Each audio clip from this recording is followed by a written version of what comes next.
आइए आज हम देखते हैं नागरिकता का भाग 2। नागरिकता में कुछ टॉपिक जो शेष रह गए थे, जैसे आप लोगों ने कमेंट किया था एनआरआई और पीआईओ के बारे में और ओसीआई के बारे में, इसके बारे में आज देखते हैं। पहले देखते हैं एनआरआई। एनआरआई क्या होता है?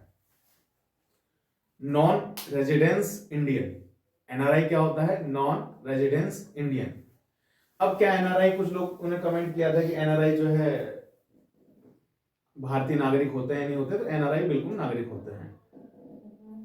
और एनआरआई जो है वो ऐसे लोग होते हैं जो किसी पर्पस से विदेश जाते हैं, व्यवसाय के पर्पस से, स्टूडेंट पर्पस से, नौकरी के पर्पस से। अगर कोई व्यक्ति बाहर जाता है और वो कम से कम 182 दिन से ज्यादा अगर बाहर रहता है तो वह एनआरआई कहलाएगा।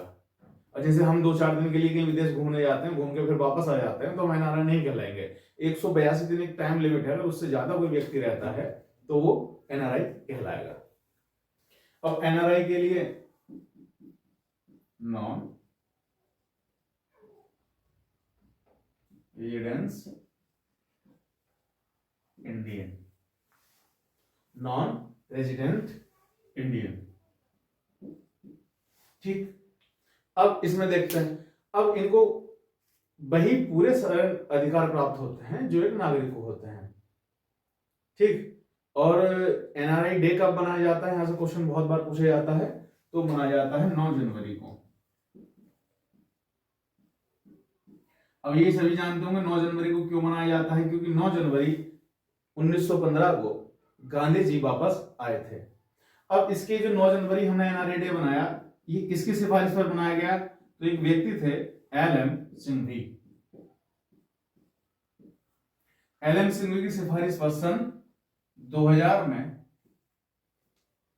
इसको बनाने का निर्णय लिया गया।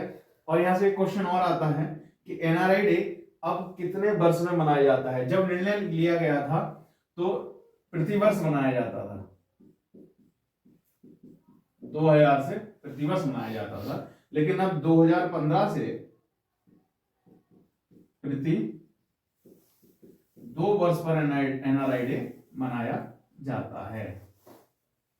ठीक, और इनको कौन कौन से अधिकार प्राप्त होते हैं? क्या ये वोट डाल सकते हैं? हाँ, तो इन्हें ये प्रॉक्सी वोट डाल सकते हैं।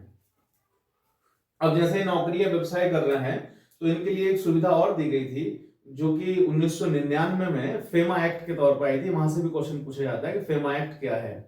ठीक, फेमा एक्ट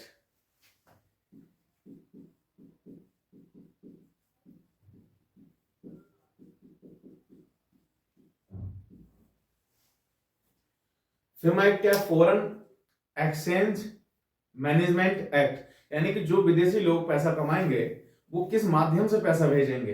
वो विदेशी करेंसी में पैसा कमाएंगे, तो उनका पैसा भारत आ सके, इसलिए एक फेमा एक्ट लाया गया 1999 में। ठीक, इतने ही क्वेश्चन एनआरए से, पुलिस या यूपी ट्रिपल एससी के हिसाब से आते हैं। ठीक, अब हम देखते हैं अगला कॉन्सेप्ट एनआरआई से संबंधित, अगला पीओआई। पीआईओ, अगला देखते हैं हम पीआईओ। पीआईओ का मतलब होता है पर्सन ऑफ इंडियन ओरिजिन।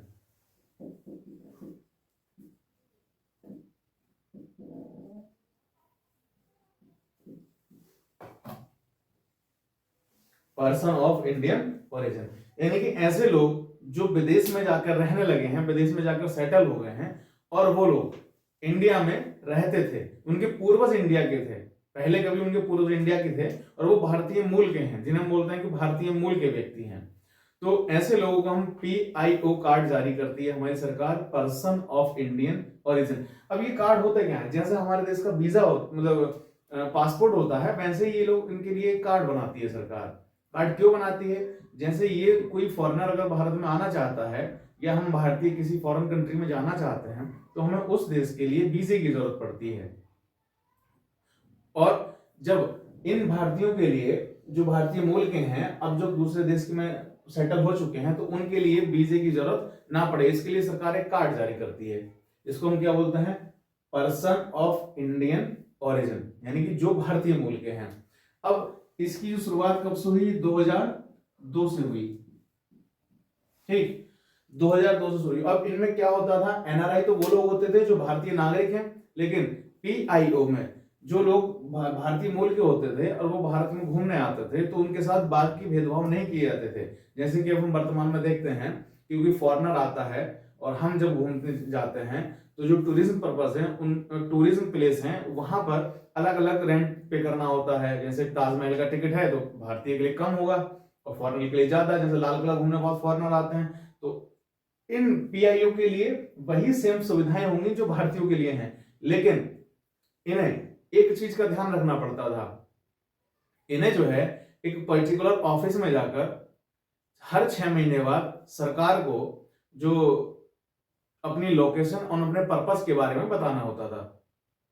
यानी कि पीआईओ कार्ड वालों के लिए हर 6 महीने में फॉर्नल रीजनल रजिस्ट्रेशन ऑफिस में जाकर हर 6 महीने बाद अपनी लोकेशन और अपने पर्पस का बताना पड़ता था। और इनको भी वोट डालने के अधिकार प्राप्त नहीं होते। जैसे एनआरआई को प्रॉक्सी वोट के अधिकार प्राप्त होते हैं, इनको भी वोट डालने के अधिकार प्राप्त नहीं होते। ठीक, यानी कि ये ऐसे लोग होते हैं जो भारतीय मूल के तो हैं लेकिन विदेश में जाकर सेटल हो गए हैं। ठीक, अगला देखते हैं हम ओसीआई।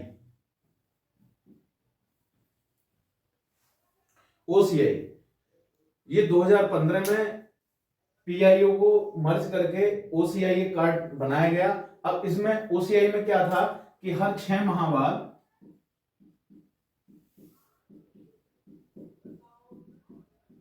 अपनी जानकारी सरकार को देनी होती थी। ठीक, कहां? मतलब फॉरेन रीजनल रजिस्ट्रेशन ऑफिस में। लेकिन ओसीआई के लिए अब इनको कोई जानकारी देनी, जो हर 6 महीने में जानकारी देनी होती थी वो कोई जानकारी देनी नहीं होती। तो इनके काम को आसान करने के लिए इनको मर्ज करके एक नया कार्ड बनाया गया, OCI, overseas citizen of India.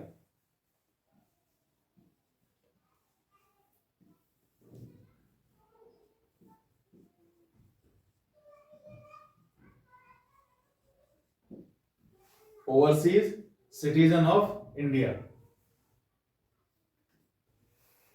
ठीक, अब ये कार्ड कब शुरुआत मर्ज किया गया पीआईओ ओसीआई में? 2015 में, और इसमें ओसीआई कार्ड की शुरुआत की गई। अब इनको वीजा की जरूरत नहीं पड़ती।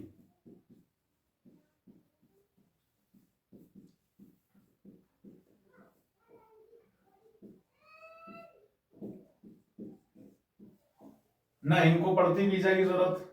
और ये तो हमारे जो एनआरआई जो हमने पहले देखा था वो तो भारतीय नागरिक है ही। ठीक, और बाकी ये भी हमने देखा कि एनआरआई डे क्यों मनाया जाता है। और बाकी जो हमारा नागरिकता से संबंधित 2 टॉपिक बचे हैं आज समय, यह वीडियो लंबा हो जाएगा, इसलिए हम जो एनपीआर और एनआरसी पर चर्चा हम जो है अगले वीडियो में करेंगे।